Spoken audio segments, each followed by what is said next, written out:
Hey everybody, welcome to Thistlehawk Homestead. Once again, it's time to harvest some honey.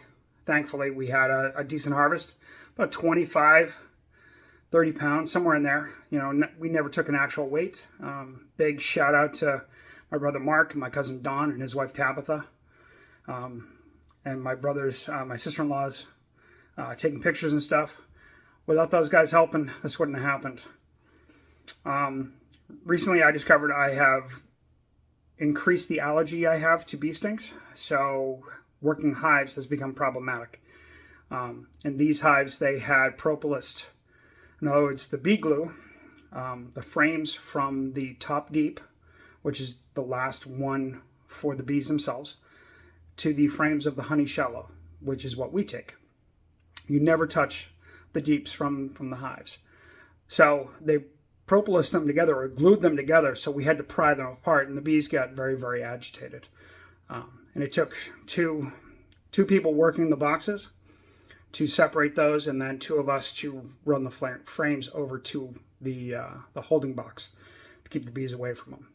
So anyways, we had about 10 frames, maybe 11-ish, 10 and a half of honey. We harvested, like I said, about 25 to 30 pounds.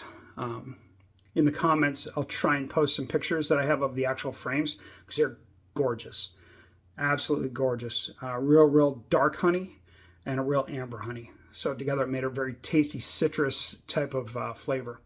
But anyways, the cappings from when we spun the frames all went into a slow cooker.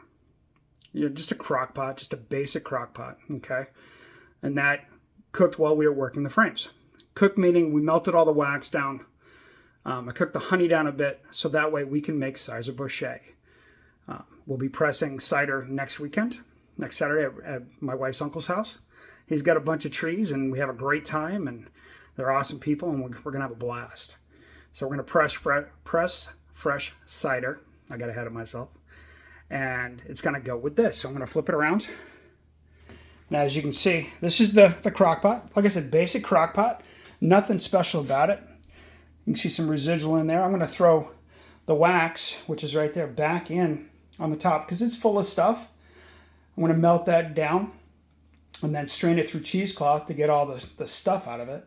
And then I'm going to pour it into 1 ounce frames, 1 ounce blocks. So that way we'll have 1 ounce things of beeswax for my wife to play with. So anyways, so we go over here. There was that. And then this is what it looks like. So, not too bad. It's been cooking. Look at that color. It's beautiful. Okay, just like this. So it's absolutely nice. So anyways, best of luck. We'll talk to y'all later. Have a great day from Thistlehawk Homestead.